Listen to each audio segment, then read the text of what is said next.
You've been told you had a vertebrae fracture. You've broken a vertebrae in your back or neck. What are your treatment options? That's a tough question because it depends. We may do absolutely nothing and put you in a neck brace or back brace and let the fracture heal on its own if it's what we call a stable fracture and hasn't caused compression of your spinal cord or nerves.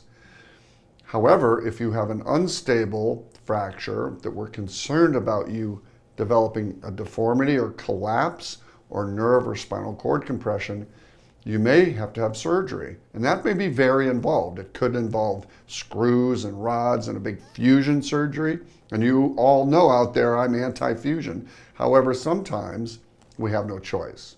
So it can be from A to Z what you may need for a vertebrae fracture on treatment surgically or non-surgically.